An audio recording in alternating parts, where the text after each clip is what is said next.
Hi everyone. ஒரு subscriber retinal டிட்டாச்மெண்ட்டை பற்றி பேசுங்க டாக்டர் அப்படின்னு சொல்லியிருந்தாங்க. அதை பற்றி தான் இந்த வீடியோ. அண்ட் இந்த வீடியோவில் ரெட்டினல் டிட்டாச்மெண்ட் எதனால் வருது அண்ட் அதில் என்னென்ன டைப்ஸ் இருக்குது, அதில் உங்களுக்கு என்னென்ன அறிகுறி இருக்கும், நாங்கள் என்னென்ன செக் பண்ணுவோம், என்னென்ன சர்ஜரி இருக்குது, அண்ட் முக்கியமான விஷயம் ரெட்டினல் டிட்டாச்மெண்ட் உங்கள் சொந்தக்காரங்களுக்கு யாருக்காவது இருந்ததுன்னா ஒரு 10 டேக் ஹோம் மெசேஜ் பாயிண்ட்ஸும் சொல்லுவேன். அதையும் நீங்கள் பாருங்கள். இந்த சேனலுக்கு நீங்கள் புதுசாக நான் டாக்டர் சையத் முசா அண்ட் இந்த சேனலில் ஐ அண்ட் ஹெல்த்தை பற்றி எல்லா விஷயத்தையும் பேசுவேன். அண்ட் உங்களுக்கு ஐ ஆர் ஹெல்த்தை பற்றி தெரிஞ்சுக்கணும்னா இந்த சேனலை சப்ஸ்கிரைப் பண்ணுங்கள், பெல் நோட்டிஃபிகேஷன் ப்ரெஸ் பண்ணுங்கள், ஸோ தட் என்னோட வீடியோஸ் உங்களுக்கு வந்து சேரும். So coming to the topic, retinal detachment அப்படின்னா ரெட்டினான்றது வந்து உங்களோட விழித்திரை, டிட்டாச்மெண்ட்ன்றது விழித்திரை பிரிஞ்சு வர்றது தான் ரெட்டினல் டிட்டாச்மெண்ட்னு சொல்லுவோம். ஸோ இதில் என்னென்ன டைப்ஸ் இருக்குது டாக்டர் அப்படின்னு கேட்டிங்கன்னா ரெக்மட்டோஜெனஸ் ரெட்டினல் டிட்டாச்மெண்ட், ட்ராக்ஷனல் ரெட்டினல் டிட்டாச்மெண்ட், அப்புறம் எக்ஸுடேட்டிவ் ரெட்டினல் டிட்டாச்மெண்ட் சொல்லிட்டு டிஃப்ரெண்ட் டைப்ஸ் இருக்குது. ஸோ ரெக்மட்டோஜெனஸ் ஆர்டி அப்படின்னா உங்களோட விழித்திரை அது வந்து கிளியறதுனால வர்ற பிரச்சனை. இது எதனால் டாக்டர் கிளியும் அப்படின்னு கேட்டால் போஸ்டீரியர் விட்ரியஸ் டிட்டாச்மெண்ட்னு சொல்லிட்டு சொல்லுவோம். அதாவது உங்களோட லென்ஸ்க்கு பின்னாடி ஒரு ஜெல் மாதிரி இருக்கும். அந்த ஜெல் வந்து சம்டைம்ஸ் தனியாக பிரிஞ்சு வரும்போது ரெட்டினாவை பிடிச்சி இழுக்கிறதுனால ஒரு டேர் வரலாம். இது வந்து மோஸ்ட் காமன் யாருக்குன்னா மைனஸ் பவர் அதிகமாக இருக்கிறவங்களுக்கு தான் இது மோஸ்ட் காமன் காஸ். அண்ட் இதை தவிர பார்த்தீங்கன்னா ட்ராக்ஷனல் ரெட்டினல் டிட்டாச்மெண்ட்னு சொல்லுவோம். அதாவது உள்ளுக்குள்ளேயே விட்ரியஸில், அதாவது லென்ஸ் பின்னாடி இருக்கிற ஜெல்லில் உள்ளுக்குள்ளேயே பிடிச்சி இழுக்கிறதுனால வர்ற பிரச்சனை தான் ட்ராக்ஷனல் ஆர்டின்னு சொல்லுவோம். இது வந்து உங்களுக்கு சுகர்னால ஆர் ஏதாவது ஒரு வாஸ்குலர் பிரச்சனை, ரத்த குழாயில் உள்ள பிரச்சனைனால உள்ளுக்குள்ளேயே அது ஃபைபர் மாதிரி ஆகி அதை பிடிச்சி இழுக்கிறதுனால வர்ற பிரச்சனைங்க. அண்ட் எக்ஸுடேட்டிவ் ஆர்டின்னு சொல்லிட்டு ஒரு கேட்டகரி இருக்குது. அதில் வந்து சீரஸ் ரெட்டினல் டிட்டாச்மெண்ட் அப்படின்னு சொல்லுவோம். இது எதனாலன்னு கேட்டிங்கன்னா சென்ட்ரல் சீரஸ் கோரியோரெட்டினோபதின்னு ஒரு கண்டிஷன் முன்னாடியே ஒரு வீடியோ போட்டிருக்கேன். அந்த கண்டிஷனில் வரலாம்.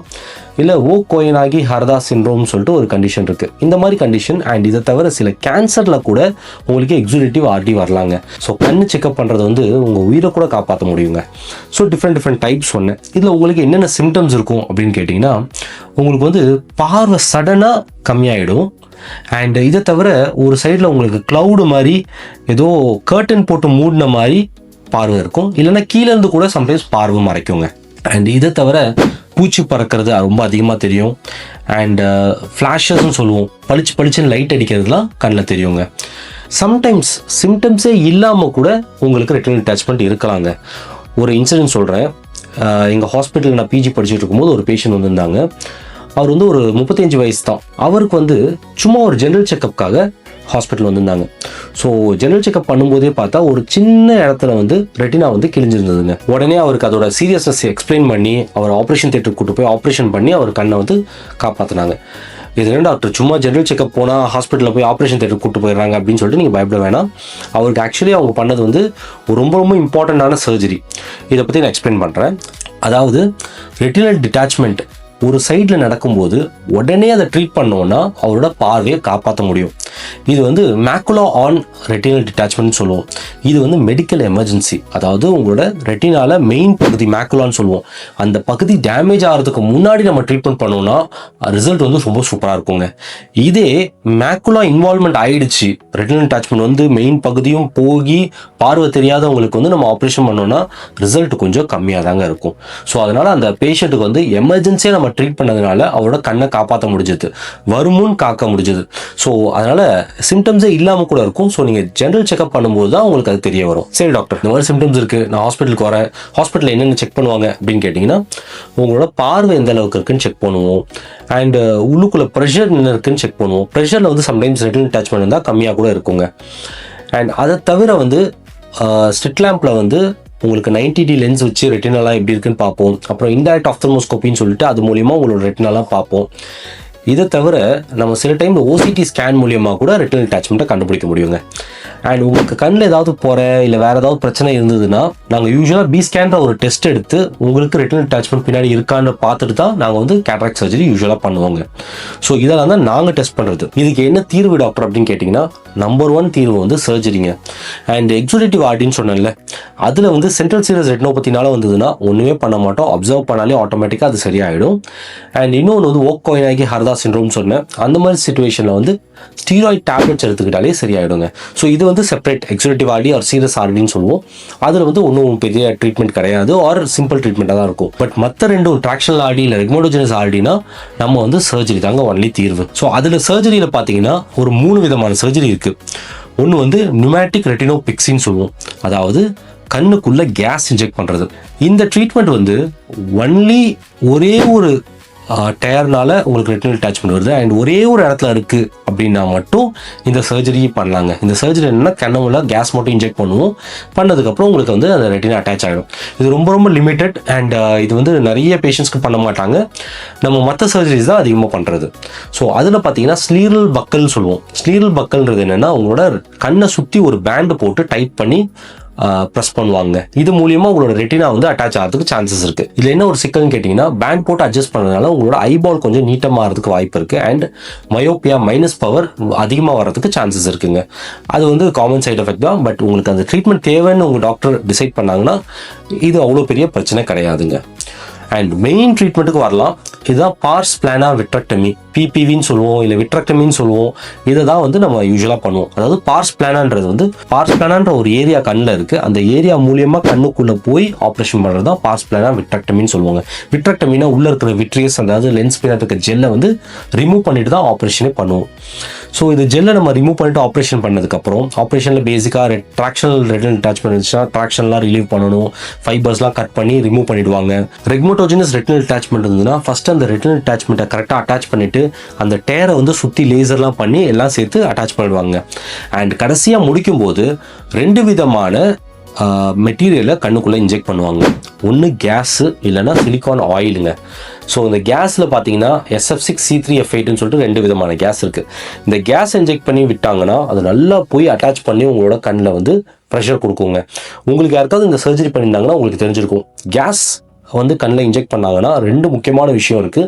உங்களோட ஹெட் போஸ்டர், தூங்கும் போது ஒரு ஸ்பெசிஃபிக்காக இப்படி தான் படுக்கணும்னு சொல்லிட்டு சொல்லுவாங்க.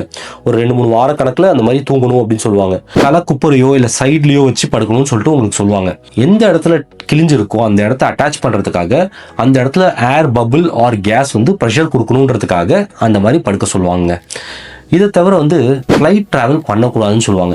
அண்ட் ரொம்ப ரொம்ப இம்பார்ட்டன்ட், உங்களுக்கு யாருக்காவது இந்த சர்ஜரி பண்ணி கேஸ் ஏதாவது இன்ஜெக்ட் பண்ணியிருந்தாங்கன்னா தயவு செஞ்சு ஃப்ளைட் ட்ராவல் பண்ணாதீங்க. ட்ரெயினில் போகலாம், ஃப்ளைட்டில் போகக்கூடாது. ஏன் காரணம்னா ஃப்ளைட்டில் போனீங்கன்னா உங்களுக்கு அந்த ஏர் வந்து எக்ஸ்பேண்ட் ஆகிறதுக்கு சான்சஸ் இருக்குங்க. பட் உங்களுக்கு கண்டிப்பாக ஃப்ளைட் ட்ராவல் பண்ணி ஆகணும், நீங்கள் ஃபாரின்லேருந்து வரீங்க அப்படின்ற பட்சத்தில் சிலிக்கான் ஆயில் தான் பெஸ்ட்டு ட்ரீட்மெண்ட்டுங்க. ஸோ இந்த கேஸை பொறுத்த வரைக்கும் இந்த ஆப்ரேஷன் பண்ணி முடிச்சுட்டு இந்த கேஸ் எல்லாம் ஆட்டோமேட்டிக்காக அப்சார்ப் ஆகிடும், இன்னொரு சர்ஜரி தேவையில்லை. நெக்ஸ்ட் வந்து நம்ம சம்டைம்ஸ் சிலிக்கான் ஆயில் இன்ஜெக்ட் பண்ணுவாங்க. சிலிக்கான் ஆயில் வந்து ஒரு நல்ல டாம்போனேட்டிங் எஃபெக்ட் இருக்குது. போஸ்டர் தேவையில்லை, இப்படி தான் படுக்கணும் அப்படி தான் படுக்கணும்னு கிடையாது. அண்ட் ஃப்ளைட்டில் கூட தாராளமாக ட்ராவல் பண்ணலாங்க. பட் சிலிக்கான் ஆயிலில் ஒரே ஒரு சிக்கல் என்னென்னா ஒரு 3 to 6 மாதத்தில் அந்த சிலிக்கான் ஆயிலை ரிமூவ் பண்ணுவோங்க. ஏன்னா சிலிக்கான் ஆயிலே சில பிரச்சனைகளை உண்டாக்கும் நாளடைவில். அண்ட் இந்த சர்ஜரி பண்ணிட்டா கண்ணு சரியாயிடுமா அப்படின்னு கேட்டால் சில பேஷண்ட்ஸ் நான் பார்த்துருக்கேன், சர்ஜரி பண்ணதுக்கப்புறமும் திருப்பியும் இந்த ரெட்டினல் அட்டாச்மெண்ட்லாம் வரதுக்கு சான்சஸ் இருக்குங்க. ஸோ நீங்கள் கரெக்டாக ஃபாலோ பண்ணணும். டேக் ஹோம் மெசேஜ், உங்களுக்கோ இல்லை யாருக்காவது இந்த ரெட்டினல் அட்டாச்மெண்ட் பிரச்சனை இருந்ததுன்னா மற்றவங்களுக்கும் இதை ஃபார்வர்ட் பண்ணுங்கள். ஸோ இதில் பார்த்தீங்கன்னா உங்களுக்கு நியூ சிம்டம்ஸ் ஆப்ரேஷன் பண்ணி முடிச்சுட்டு அதுக்கப்புறம் ஏதாவது புதுசாக சிம்டம்ஸ் வருது, ஃப்ளோட்டர்ஸ் இருக்குது, பூச்சி பறக்குது, இல்லை ஃப்ளாஷஸ் இருக்குது, இல்லை பார்வை குறையுதுன்னா உடனே போய் உங்கள் ஐ டாக்டர் போய் பாருங்கள்.